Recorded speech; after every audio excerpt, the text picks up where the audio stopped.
Commander Lee Daeho stood on the bridge of the starship New Seoul, watching the stars drift past the big window. The ship was quiet except for the soft hum of the engines. They had been traveling through empty space for 3 weeks now, looking for new planets that might have useful things on them. Lee was tired, not just from the long trip, but from the way other aliens looked at humans. For over 200 years, humans had been part of the big group of alien races called the Galactic Federation, but they were always treated like little children who needed to be watched and protected. "Commander," called Dr. Park Hee-jin from her station near the back of the bridge. She was the ship's expert on alien languages and old things. "I'm getting something strange on the long-range radio." Lee walked over to her station. Park was frowning at her screen, moving her fingers across the controls to make the signal clearer. "What kind of strange?" Lee asked. "It's a distress call, but it's using a very old frequency, one that most ships stopped using years ago." Park pressed a button and the sound filled the bridge. It was a repeating pattern of beeps and static. Captain Kim Tae-woo, an older man with gray hair, came over to listen. He had been in space for 30 years and had seen many strange things. "Can you tell where it's coming from?" Park worked on her computer for a few minutes. "It's from the outer edge of our space, near the Villani home planet." Lee felt his heart sink. The Villani were one of the nicest alien races in the galaxy. They looked like tall, thin people with blue skin and big eyes. When humans first went into space, the Villani had helped them learn how to grow food on other planets. Without their help, millions of humans would have died from hunger. "The Villani are in trouble?" asked Lieutenant Choi So-young from her seat at the front of the bridge. She was young and had only been in space for 2 years, but she was very good at flying the ship. Park nodded. "The message says their planet is under attack. They're asking for help from anyone who can hear them." Kim rubbed his beard. "Under attack by who?" "Let me see if I can clean up the message more." Park worked for several more minutes. Then her face went pale. "It's the Krex Empire. They have over 200 warships surrounding the Villani planet." Everyone on the bridge became very quiet. The Krex were known throughout the galaxy as one of the most dangerous races. They were tall and covered in hard black armor that grew from their skin. They had sharp teeth and claws, and they loved to fight. The Krex Empire had taken over dozens of planets, making slaves of the people who lived there or killing them if they fought back. "We have to help them," said So-young, turning around in her chair. Lee wanted to help too, but he knew it was not that simple. "We need to call the Federation Council first. They decide what to do about things like this." Kim shook his head. "The Council won't do anything. They're too scared of the Krex. They'll say it's not their problem." Lee knew Kim was probably right, but they had to follow the rules. He told Park to send a message to the Federation Council, explaining what they had found. The answer came back 2 hours later. Lee read it on his private screen and felt angry. The Council said that the Krex Empire was too powerful to fight. They told all Federation ships to stay away from Villani space. They said it was sad, but there was nothing they could do. Lee called his senior officers to his office. Park, Kim, and So-young sat around his small table while he told them what the Council had said. "That's it?" asked So-young. "We're just going to let the Krex kill all the Villani?" "The Council's orders are clear," Lee said, but he didn't sound happy about it. Park had been quiet, but now she spoke up. "Commander, there's something else about that distress signal. Something very strange." "What do you mean?" Park pulled out a small computer and showed them the signal pattern.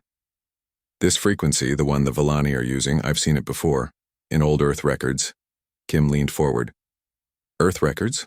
From when?" "From before humans went into space." "Way before. I found the same pattern in radio signals from over 1,000 years ago." Lee stared at her. "That's impossible. How could the Villani know about old Earth radio frequencies?"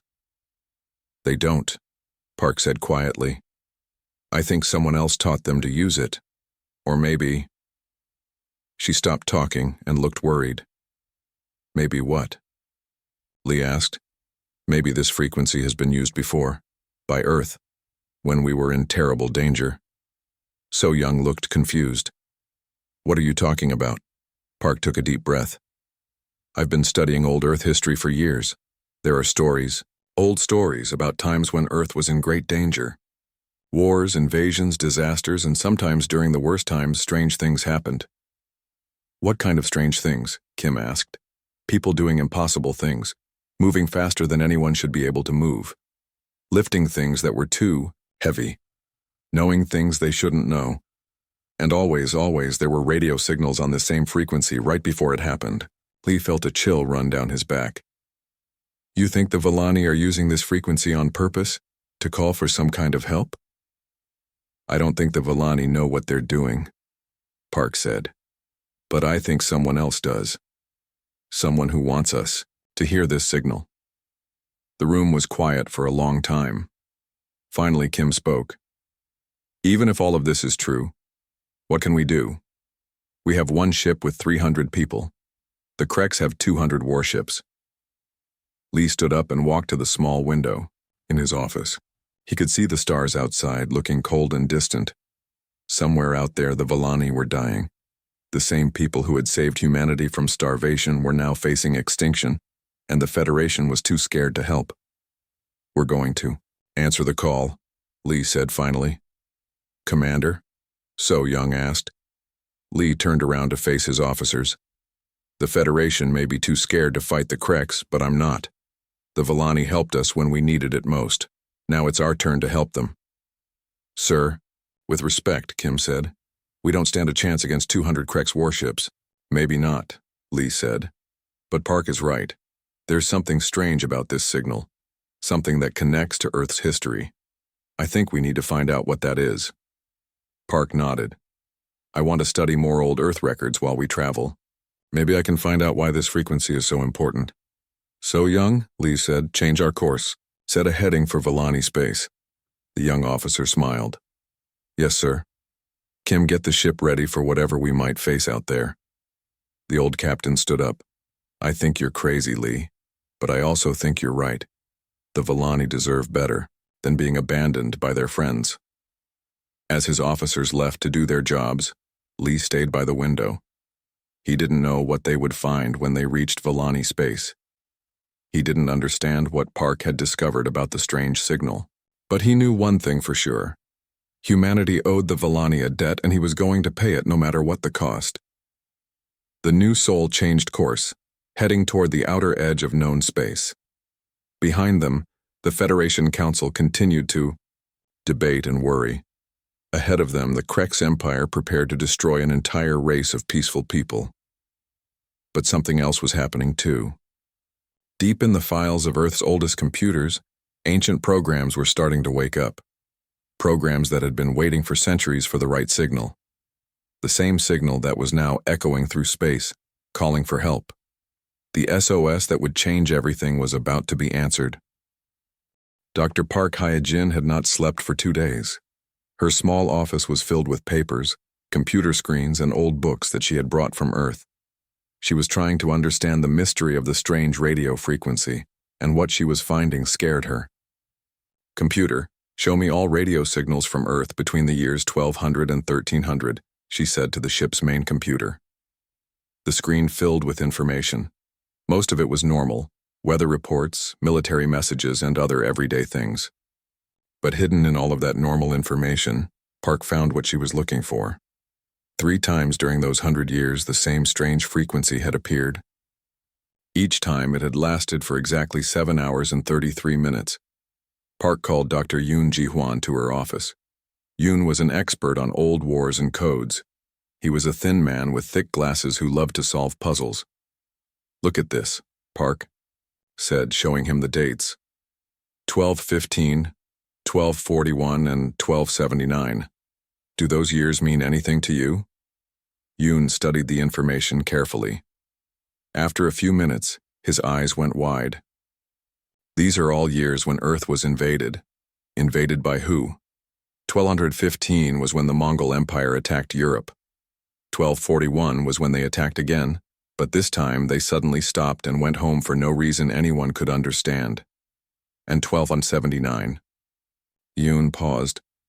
That was when they tried to invade Japan twice, but both times their entire fleet was destroyed by storms that came out of nowhere. Park felt her hands shake. So every time this frequency appeared, something stopped a major invasion of Earth? It looks that way. But Park, there's something else. Yoon pulled up more information on his computer. I've been looking at other strange events in Earth's history.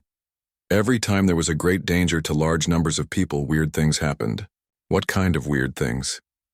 Yoon showed her pictures and stories from old books. People moving so fast they seemed to disappear. Soldiers lifting enormous stones to build walls in a single night. Farmers somehow knowing exactly when attacks were coming, even though there was no way they could have known. Park stared at the information. You're saying that throughout Earth's history, humans have done impossible things when they were in great danger? Not all humans, Yoon said. Just a few. But always the right few at the right time. Before Park could answer, the ship's communication system made a noise. Commander Lee's voice came through the speakers. All senior officers to the bridge immediately. Park and Yoon ran to the bridge. When they got there, they found everyone looking at the big screen. It showed a star map with dozens of red dots moving toward a blue dot. The Krex fleet, said Captain Kim. 200 ships, just like the Villani said. They'll reach the Villani planet in 6 hours. Commander Lee looked tired. We're still 12 hours away. We won't make it in time to help with the first attack. Lieutenant So Young was working at her station. Sir, I'm getting more signals from the Villani planet. They're asking if anyone is coming to help them. Lee closed his eyes for a moment. Tell them we're on our way. Tell them to hold on. Commander, Park said, I need to show you something. Dr. Yoon and I have been studying the radio frequency. We found something important. Lee listened as Park and Yoon explained what they had discovered about Earth's history. When they finished, the bridge was very quiet. You're saying that humans have always had hidden abilities? Asked So Young. Not abilities, Yoon said. More like sleeping parts of our minds and bodies that wake up when we're in terrible danger. Major Shin Kyung-soo, the ship's security chief, had been quiet during the explanation. Now he spoke up. I've heard stories like this before. My grandfather fought in the climate wars in 2089. He used to tell me about soldiers who could run for days without getting tired, and officers who seemed to know where the enemy was going to attack before the enemy knew it themselves. Stories, said Kim. Old men always tell stories about the wars they fought. Maybe, Shin said, but my grandfather showed me video recordings. I saw things that shouldn't be possible. Professor Kang Min-ho, an old man who studied ancient human civilizations, came onto the bridge. Park had called him during their meeting. I'm sorry I'm late, he said, but I had to check something in my files. Kang was carrying a thick book and several computer tablets. Dr. Park asked me to look for any other references to this radio frequency in Earth's history. What I found will surprise you. He opened the book and showed them pictures of cave paintings. These are from caves in Korea, over 10,000 years old. Look at this drawing. The picture showed people who looked normal, but they were doing things that seemed impossible. Some were lifting enormous rocks by themselves. Others appeared to be running so fast that the artist had drawn lines behind them to show movement. And this, Kang said, showing them another picture. This is from Egypt, 5,000 years ago. This picture showed people building the Great Pyramids, but they weren't using the machines that scientists thought they had used. Instead, small groups of people were moving massive stone blocks with their bare hands. Professor, Lee said, what are you trying to tell us? Kang looked around. The bridge. I'm telling you that throughout human history and times of great need, some people have been able to do things that normal humans cannot do. And every time it happened, there were strange radio signals in the sky. Park pulled up the current signal from the Villani on her computer. The same frequency, the same pattern. It's like... She stopped, thinking hard. Like what? Lee asked. Like this frequency doesn't just call for help. Like it wakes something up. Something that's been sleeping inside humans for thousands and thousands of years. Ensign Bae Jun-seo, a young man who worked in the engine room, came onto the bridge. He looked confused and a little scared. Commander, I need to report something strange. What is it, Ensign? It's the engines, sir. They're running better than they ever have before, much better. but no one has done anything to them, and sir, Bay paused. I can hear them. I can really hear them. Like they're talking to me. Everyone stared at him. Kim walked over and put his hand on Bay's forehead. You don't have a fever. How long have you been feeling strange? Since we received the Villani signal. It started small, but it's getting stronger.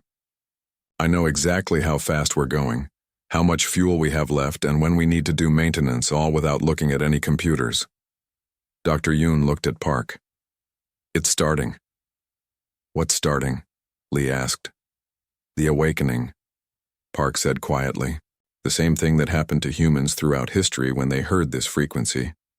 Ensign Bay is connected to the ship's systems in a way that shouldn't be possible. So Young suddenly sat up straight in her chair. Commander, I'm feeling it too. I can see our course in my mind like a map, and I can see better ways to fly the ship, ways that should be too dangerous, but somehow I know they'll work. Lee looked around his bridge. His crew was changing and he didn't understand how or why, but he remembered the stories Park and Yoon had told him about Earth's history. Maybe this was what had always saved humanity in its darkest hours. How long until we reach Villani space, he asked. So Young closed her eyes for a moment. When she opened them, she looked surprised. If we change course slightly and increase speed in a specific pattern, we can get there in 8 hours instead of 12. That's impossible, said Kim. The engines can't handle that much stress. Bay spoke up from the back of the bridge. Yes, they can. I can feel exactly how much power they can safely produce. We can do it. Lee made a decision that would change everything. Do it. So Young, plot the new course. Bay, prepare the engines for increased power. As the new Soul changed direction and sped up, Park continued to study the ancient radio frequency. She was beginning to understand that this wasn't just a call for help. It was something much older and much more powerful. It was a wake-up call, sent across space to find humans and remind them of what they really were. Not the weak, peaceful race that other aliens thought they knew, but something that had been sleeping, waiting for the right moment to defend those who needed defending. The Villani signal was getting stronger as they got closer, and with each passing hour, more members of the crew reported strange new abilities. They were faster, stronger, and smarter than they had ever been before. Park looked at the star map showing their course to Villani space. Soon, they would face the Krex Empire. 200 warships against one human vessel. But maybe, just maybe, they were no longer just one human vessel. Maybe they were something much more dangerous than that. The new Soul dropped out of faster-than-light travel at the edge of Villani space. What they saw on the main screen made everyone on the bridge go silent. The Villani home planet was beautiful.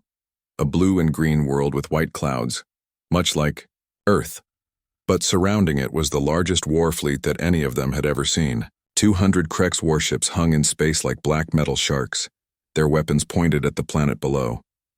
My God, whispered Captain Kim. The Krex ships were enormous, each one 3 times the size of the new Soul. They were covered in dark armor and bristled with weapons. Even from this distance, they looked deadly and frightening.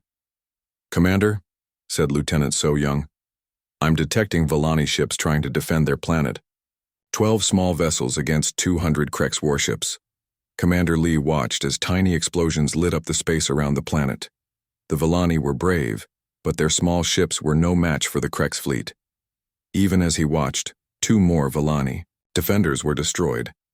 Sir, called Dr. Park from her station. The signal is much stronger here. The same frequency, but it's almost overwhelming now. Ensign Bay came onto the bridge and Lee was shocked by what he saw. The young man looked different. His eyes seemed brighter, and he moved with a confidence that hadn't been there before. Commander, the engines are ready for anything you need, Bay said. I can make this ship do things it was never designed to do. Before Lee could ask what he meant, the ship's communication system activated. A deep, harsh voice filled the bridge. Unknown vessel. This is Admiral Huang Dong-wook of the Krex Empire. You're entering a restricted combat zone. Identify yourself immediately. Lee stepped forward, This is Commander Lee Daho of the Federation vessel New Sol. We are here to assist the Villani. There was a pause, then the sound of laughter. Humans, you cannot be serious. Your kind are traders and farmers, not warriors. Turn around and leave before you get hurt. We're not leaving, Lee said firmly. Then you will die with the Blueskins, Admiral Huang replied. But first, let me show you what real power looks like.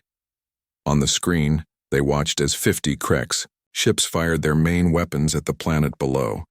Massive beams of energy struck the Villani cities, turning buildings to dust and glass. Millions of innocent people were dying. Sir, So Young said urgently, 3 Krek ships are heading toward us. They're not taking us seriously. They're coming slowly, like they're hunting for sport. Lee felt something strange happening inside him. His heartbeat was getting faster, but instead of feeling scared, he felt more alert than he had ever been in his life. He could see the battle around them with perfect clarity, and somehow, he knew exactly what the Krek ships were going to do before they did it. So Young, can you get us through their formation without being hit? The young officer closed her eyes for a moment. When she opened them, she was smiling. Yes, sir. I can see the path clearly. It's like the ship is showing me where to go. The New Sol suddenly moved like no Federation ship had ever moved before. It twisted and rolled through space, avoiding the Krek's weapons with movements that should have been impossible. The crew should have been thrown around by the forces involved, but somehow they all stayed steady in their seats. How are we doing? That? Asked Kim in amazement. I don't know, So Young replied, but I can feel exactly how much stress the ship can handle. We're nowhere near our limits. The 3 Krek ships were now firing everything they had at the New Sol, but every shot missed. The human ship moved through their weapons fire like it was dancing. Impossible, came Admiral Huang's voice over the radio. No ship can move like that, but the New Sol was just getting started. Bei had connected himself directly to the ship's weapon systems by placing his hands on the control panels. He didn't need to look at screens or push buttons. He could feel where the Krek ships were and exactly how to hit them. Firing, Bei said calmly. The New Sol's weapons, which were designed for defense against pirates and small raiders, struck all 3 Krek ships at exactly the right spots. The shots disabled their engines and weapons without killing anyone. Inside, what just happened? Admiral Huang demanded. On the bridge of the New Sol, everyone was staring at each other. They had just done something that should have been impossible. One small human ship had disabled 3 Krek's warships in under 2 minutes. Commander, said Dr. Park, the signal is affecting all of us now. Look. She showed him readings from the ship's medical scanners. Every human on board was showing changes. Their reflexes were 3 times faster than normal. Their strength had doubled. Their brains were working at levels that the scanners couldn't even measure properly. We're becoming something more than human, Park said quietly. Before Lee could respond, more Krek ships were heading their way. This time Admiral Huang was sending 20 vessels and they were moving fast and angry. So Young, get us to the planet. We need to help the remaining Villani ships. Yes, sir. The New Sol dove toward the planet like a missile. The Krek's ships followed, firing continuously, but they couldn't hit the dancing human vessel. It moved through space like it was alive, turning and spinning in ways that made no sense according to the laws of physics. As they got closer to the planet, Lee could see the remaining Villani defenders. There were only 6 ships left, and they were badly damaged. Their pilots were brave, but they were about to be destroyed. Bei, can you disable the Krek ships that are attacking the Villani without destroying them? Yes, sir. I can see exactly where to hit them. What happened next would be talked about throughout the galaxy for years to come. The New Sol, a single human exploration vessel, attacked 15 Krek's warships that were surrounding the Villani defenders. But it didn't attack like a normal ship. Instead, it moved like it could predict the future. Every time a Krek ship fired, the New Sol was already somewhere else. Every time the human ship fired back, it hit exactly the right spot to disable the enemy without killing anyone. In 10 minutes, 15 Krek's warships were floating dead in space, their crews alive but their ships powerless. Impossible, Admiral Huang said again, but his voice sounded different now. For the first time, he sounded worried. The remaining Villani ships gathered around the new soul. Their leader, a Villani named Talvera, appeared on the screen. She had large blue eyes and skin that glowed softly in the light. Her people were beautiful, but now she looked sad and frightened. "Human ship, we thank you for your help, but there are still over 150 Krek ships here. You cannot fight them all." Lee looked around his bridge. His crew was changing before his eyes. They moved faster, thought quicker, and seemed to understand things they had never learned. The strange radio signal had awakened something in them that had been sleeping for thousands of years. "Maybe we can't fight them all," Lee said, "but we're going to try." Admiral Huang's voice came over the radio again, but now it was cold and angry. "Humans, you have impressed me. Your ship moves like nothing I have ever seen, but playtime is over. I am sending my entire fleet against you. Let's see how well you dance when there are 200 ships firing at you." On the screen, they could see the massive Krek's fleet turning toward them.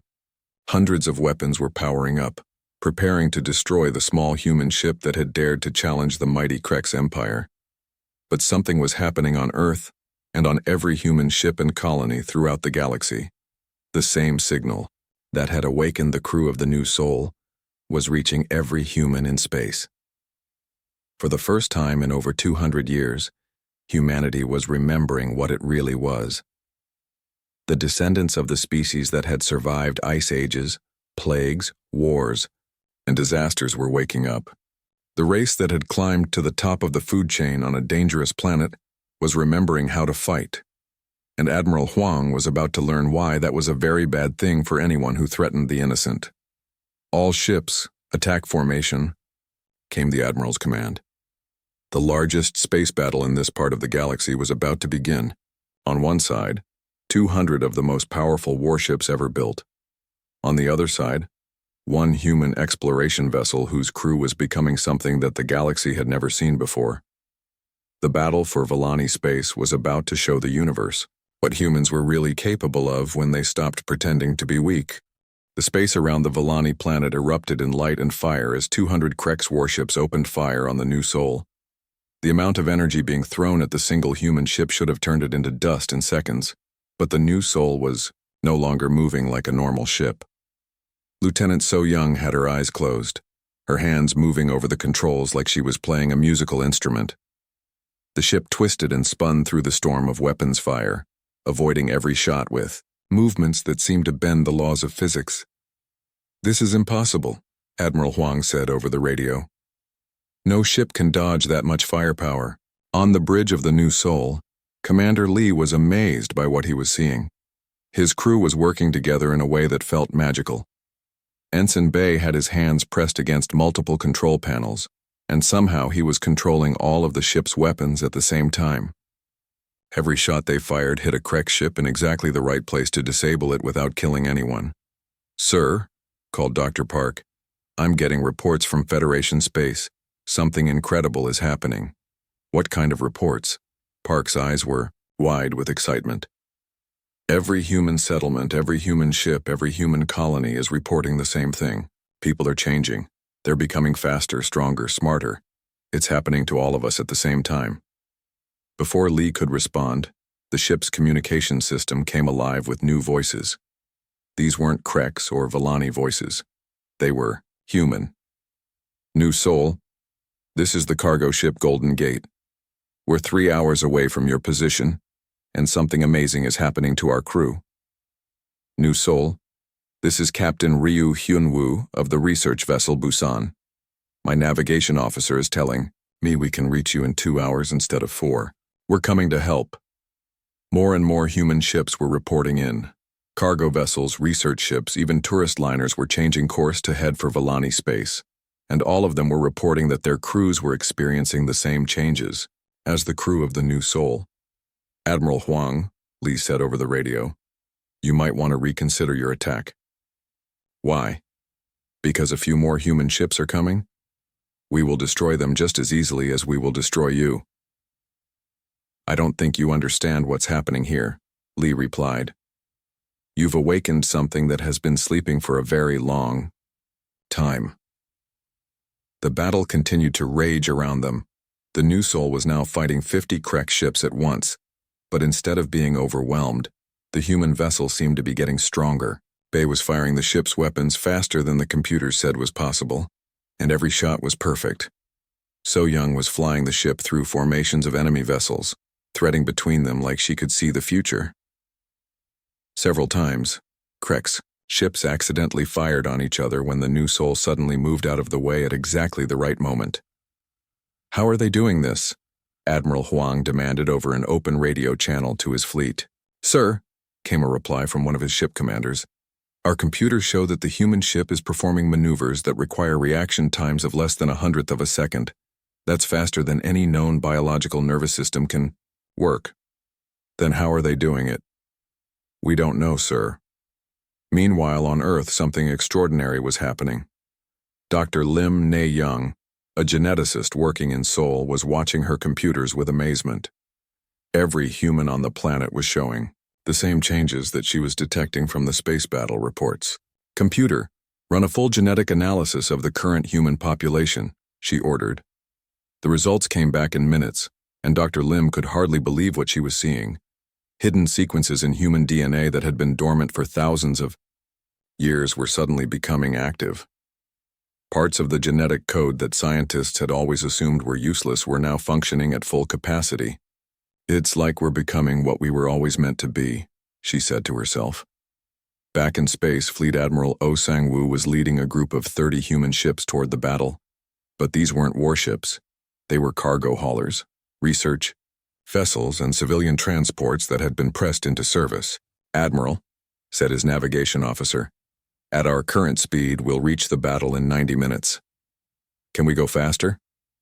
The officer, whose name was Lieutenant Park Ji-ho, closed his eyes for a moment. "Sir, I'm seeing things in my mind. Course, corrections, engine settings, ways to use gravity from nearby planets to increase our speed. If we follow the path I'm seeing, we can be there in 40 minutes. Admiral O had been in space for 30 years, and he knew that what his officer was suggesting should be impossible. But he had been getting similar reports from every ship in his fleet. "Do it," he ordered. 30 human ships suddenly accelerated to speeds that their engines weren't designed to handle. But somehow they held together. The human crews had an instinctive understanding of exactly how much stress their ships could take. In Villani space, the battle was turning into something that no one had ever seen before. The new Sol was now surrounded by over 100 Krek ships, all firing at it continuously. But the human ships seemed to be everywhere and nowhere at the same time. "Bay," Lee called. "How are our weapons holding up?" "Perfect, sir.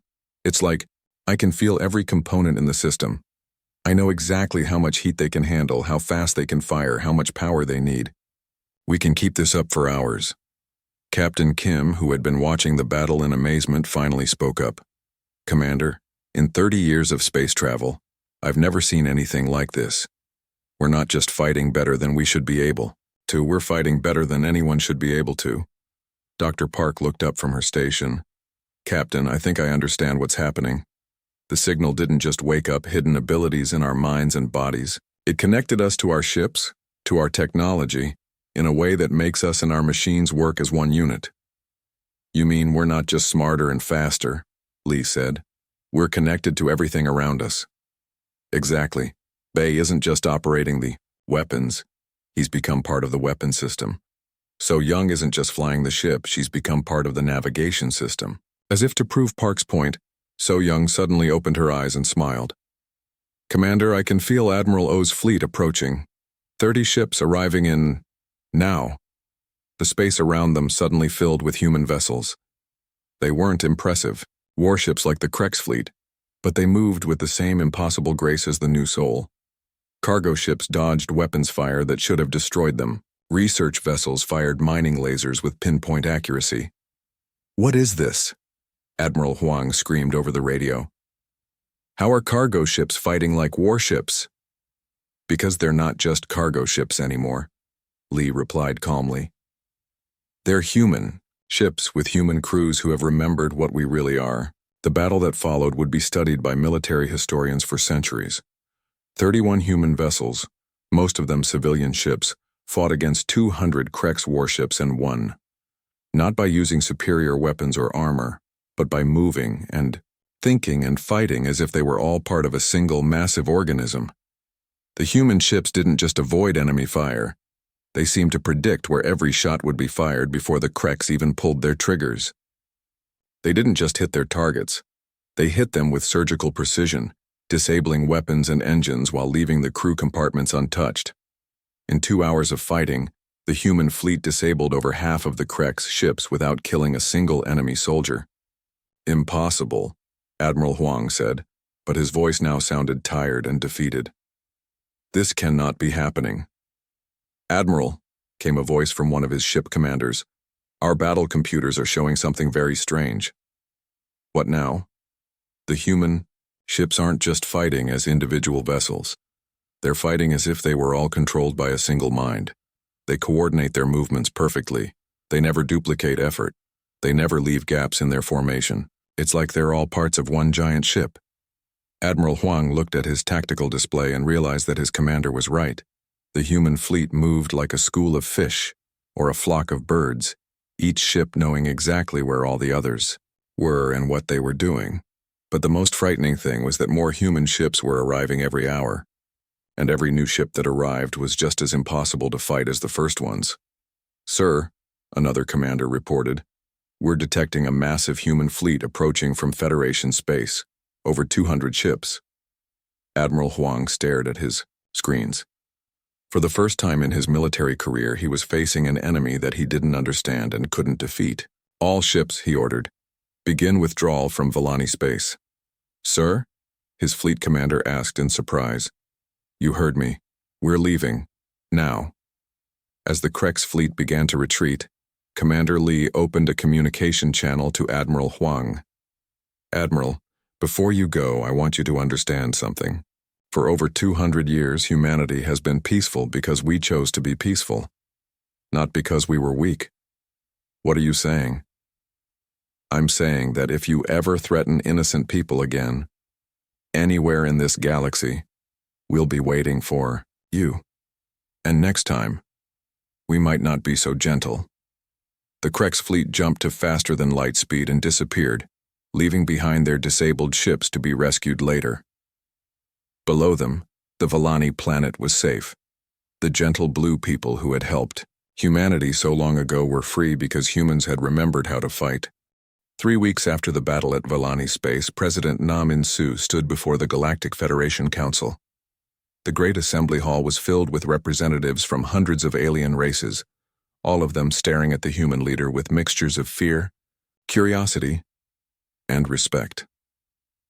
For over 200 years, humans had sat in the back rows of this hall, listening quietly while the more powerful races made decisions. Today, President Nam stood at the center podium, and every eye in the room was focused on him. Honored representatives, Nam began, I stand before you today to explain what has happened to humanity and what it means for our galaxy. In the audience, Ambassador Zhang Yunbi watched nervously. She had been humanity's representative to the Federation for 10 years, and she had never seen the other races look at humans the way they were looking now. 3 weeks ago, Nam continued, the Krex Empire attacked the Villani homeworld. The Federation Council, acting according to its established procedures, decided not to intervene. This decision would have resulted in the extinction of an entire peaceful race. Murmurs rippled through the assembly. Many of the representatives looked uncomfortable, remembering their votes to abandon the Villani. A single human ship, the New Soul, chose to respond to the Villani distress call. What happened next has changed our understanding of what humanity really is. Nam activated a holographic display that showed the battle. The assembled aliens watched in silence as the recordings showed human ships performing impossible maneuvers, fighting with abilities that no one had ever seen before. This is not some new technology, Nam explained. This is not the result of secret military research. This is what humans become when faced with the choice between letting innocents die or fighting to save them. In the back of the hall, General Ko Wu-jin was monitoring reports from across human space. Every human settlement, every ship, every colony was reporting the same thing. The awakening that had started with the crew of the New Soul had spread to all of humanity. People were stronger, faster, smarter, and more connected to their technology than ever before. But most importantly, they all shared the same instinctive drive to protect those who could not protect themselves. The signal that awakened these abilities in us, Nam continued, is older than human space travel. It is older than human civilization. We believe it has been part of us since the beginning of our species, waiting for the right moment to activate. One of the alien representatives, a tall creature with multiple arms, stood up. President Nam, are you saying that humans have been hiding their true capabilities from us for 2 centuries? No, Nam replied firmly. We weren't hiding anything because we didn't know it ourselves. These abilities only appear when there is a genuine threat to innocent life. For 200 years, humanity has lived in peace with our galactic neighbors. There was no need for these capabilities to awaken. Another representative, this one looking like a large insect, spoke up. But they are awake now. What does this mean for the rest of us? Are humans now planning to conquer the galaxy? Nam looked around the assembly hall, seeing fear in many of the alien faces. He understood their concern. Humanity had just demonstrated military capabilities that surpassed anything the galaxy had ever seen. That question, Nam said, brings me to why I am here today. He activated another holographic display.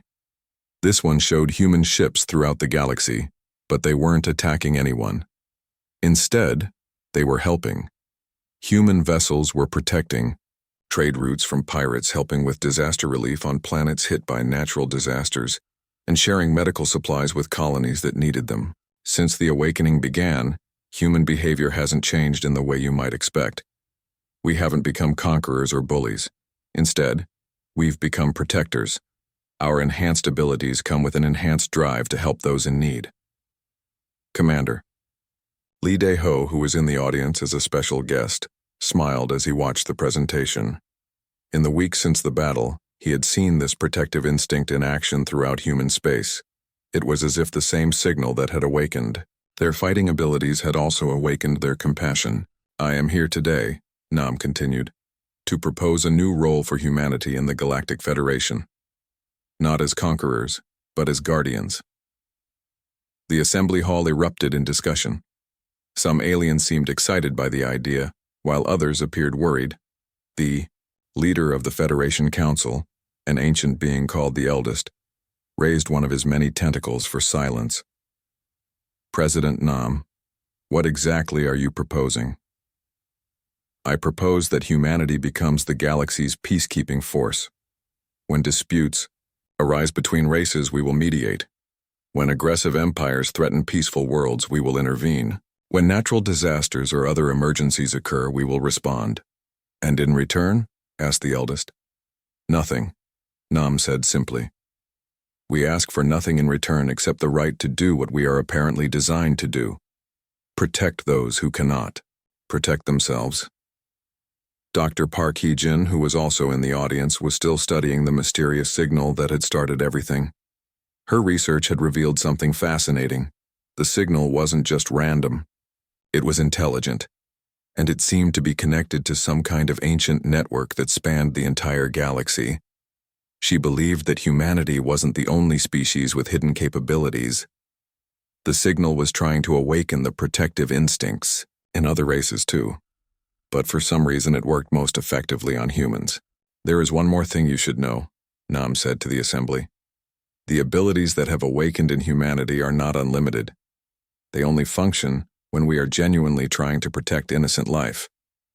If we ever tried to use these capabilities for conquest or personal gain, they would disappear. This statement caused even more discussion in the assembly. Several representatives demanded proof of this claim. Nam nodded to General Ko, who activated another display. 3 days ago, a group of human pirates tried to use their enhanced abilities to attack a Federation cargo ship. The moment they acted with selfish intent, their capabilities vanished. They became ordinary humans again, and were easily captured by Federation security. The awakening comes with its own moral controls, Nam explained. We cannot use these gifts for evil purposes, even if we wanted to. The eldest was quiet for a long time, considering what he had heard. Finally, he spoke. President Nam, your proposal is unprecedented. Never before has a single race offered to take responsibility for galactic peacekeeping. Never before has a race been given the tools to do so effectively, Nam replied.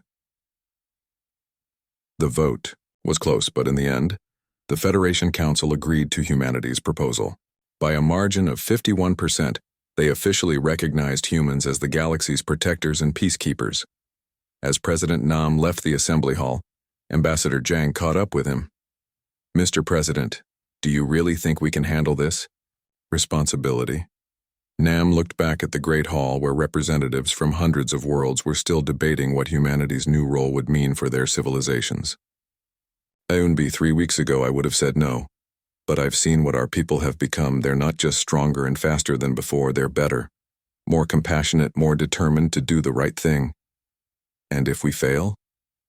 Nam smiled. We won't fail. Not because we're perfect, but because failure would mean letting innocent people suffer, and that's something humans will never accept. 6 months later, the galaxy had changed dramatically. Human ships patrolled the trade routes, keeping them safe from pirates and raiders. When the Zephyrian Empire tried to invade the peaceful Harmony worlds, a human fleet arrived within hours and convinced them to reconsider their actions without firing a shot. Natural disasters that would have killed millions were contained quickly by human rescue teams who seemed to know exactly where they were needed most. The Krex Empire, humbled by their defeat at Valani Space, had given up their aggressive expansion and were now focusing on improving life for their own people. Commander Lee, now promoted to admiral, stood on the bridge of his new flagship, watching as his fleet responded to a distress call from a mining colony. An asteroid had hit their main city, and thousands of people were trapped in the rubble. Admiral, reported his navigation officer, we'll reach the colony in 4 hours. Can we do better? The officer closed her eyes, feeling for the optimal course through space. 3 hours, sir. Maybe less if we adjust our approach vector. Lee nodded. It still amazed him how naturally his crew worked with their enhanced abilities. They had become something more than human, but they had also become more human at the same time. Dr. Park, now serving as the chief scientist for the human peacekeeping fleet, had finally figured out what the mysterious signal really was. Her research suggested that it was part of an ancient system built by a long-dead civilization, designed to awaken protective instincts in young races when they were ready to take responsibility for others. Humanity had passed the test. They had been given great power, and they had chosen to use it not for their own benefit but to help others. The SOS that had awakened humanity's forgotten titans had done more than save the Valani. It had revealed what humans were truly capable of when they stopped thinking of themselves as weak and started thinking of themselves as protectors. Throughout the galaxy, the phrase, "the humans are coming," no longer